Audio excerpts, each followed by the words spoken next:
Assalamualaikum warahmatullahi wabarakatuh. Perkenalkan, saya akan mempresentasikan hasil dari kelompok saya, yaitu tentang sebuah bisnis halal mart, di mana halal mart ini tentang alami. Nah, saya akan memperkenalkannya terlebih dahulu.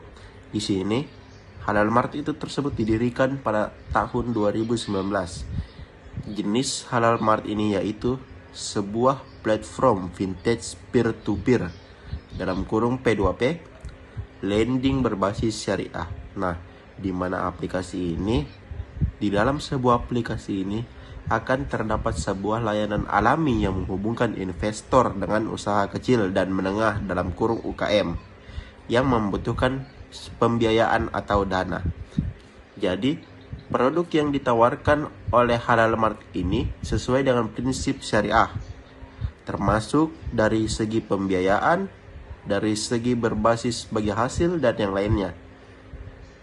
Adapun misi dari dibangunkannya sebuah halal mart alami ini yaitu untuk meningkatkan akses pembiayaan bagi UKM di Indonesia dan memberikan alternatif investasi yang sesuai dengan prinsip-prinsip syariah Islam.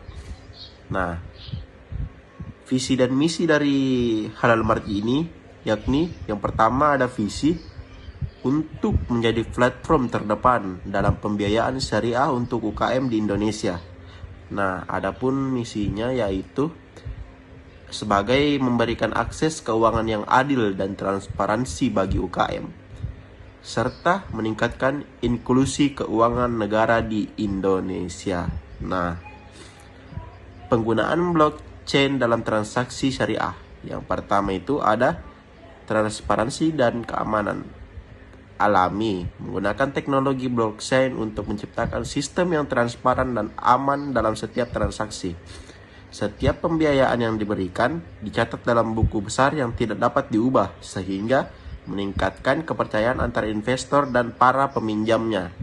Yang kedua, smart contracts. Alami memanfaatkan smart contract untuk otomatis proses pembiayaan. Jadi, yang mengurangi waktu dan biaya yang diperlukan untuk menyelesaikan sebuah transaksi.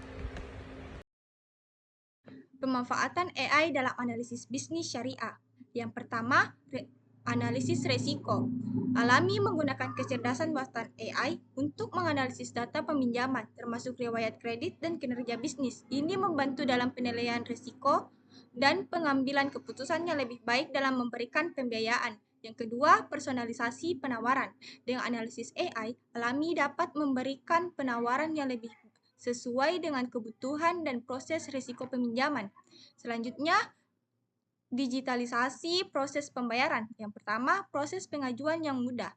Alami mengimplementasikan digitalisasi dalam proses pengajuan pembiayaan, memungkinkan UKM untuk mengajukan permohonan secara online dengan mudah.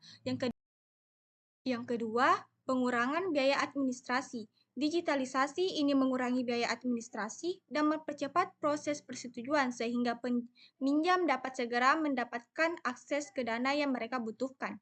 Selanjutnya, keuntungan digitalisasi. Yang pertama, aksesibilitas. Alami dapat menjangkau lebih banyak UKM termasuk yang berada di daerah terpencil yang sebelumnya sulit mendapatkan akses ke pembiayaan. Dan yang kedua, efisiensi operasional. Digitalisasi meningkatkan efisiensi operasional dengan mengurangi waktu dan biaya yang diperlukan untuk proses pinjaman. Saya akan melanjutkan materi selanjutnya, yaitu adalah tantangan digitalisasi. Yang pertama adalah keterbatasan infrastruktur, yaitu adalah keterbatasan infrastruktur teknologi di beberapa daerah dapat menghambat adopsi layanan digital, terutama di daerah yang kurang berkembang. Yang kedua adalah kepatuhan syariah, yaitu adalah memastikan bahwa semua inovasi teknologi tetap sesuai dengan prinsip syariah. Adalah tantangan yang harus dihadapi oleh alami perusahaan vintage lainnya. Yang ketiga adalah keamanan data, yaitu adalah risiko keamanan data dan privasi pengguna yang harus dikelola dengan baik. Selanjutnya, solusi tantangan yaitu adalah investasi infrastruktur, yaitu adalah alami perlu berinvestasi dalam pengembangan infrastruktur teknologi yang lebih baik untuk mendukung layanan di seluruh Indonesia. Yang kedua adalah edukasi dan pelatihan, yaitu adalah menerapkan program edukasi untuk pengguna dan staf mengenai teknologi dan prinsip syariah.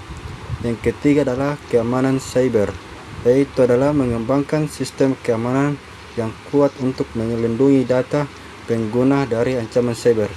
Sekian dan Baik, selanjutnya yaitu set ke-9, yaitu rekomendasi strategi. Di sini ada kemitraan teknologi, yaitu Alami dapat mengembangkan kemitraan dengan perusahaan teknologi untuk meningkatkan inovasi dan efisiensi, seperti bekerja dengan penyediaan solusi blockchain atau AI. Yang kedua, program edukasi. Menerapkan program edukasi yang komprehensif untuk meningkatkan literasi keuangan syariah di kalangan pengguna. Selanjutnya ada pengembangan produk inovatif, yaitu mengembangkan produk pembiayaan yang lebih inovatif dan sesuai dengan kebutuhan pasar. Dan yang terakhir, meningkatkan pengalaman pengguna, yaitu fokus pada peningkatan pengalaman pengguna melalui antarmuka aplikasi yang lebih intuitif. Selanjutnya yaitu slide yang ke-10 yang merupakan kesimpulan dari materi hari ini, yaitu peluang digitalisasi. Di sini ada peluang digitalisasi, yaitu Alami adalah contoh startup berbasis syariah yang berhasil memanfaatkan teknologi untuk meningkatkan akses pembiayaan bagi UKM di Indonesia. Selanjutnya itu memilih strategi yang tepat. Karena dengan strategi yang tepat, tantangan yang dihadapi dalam digitalisasi dapat diatasi dengan mudah. Dan yang terakhir yaitu masa depan bisnis syariah. Dengan perkembangan teknologi yang terus berlanjut, masa depan bisnis syariah di Indonesia sangat menjanjikan.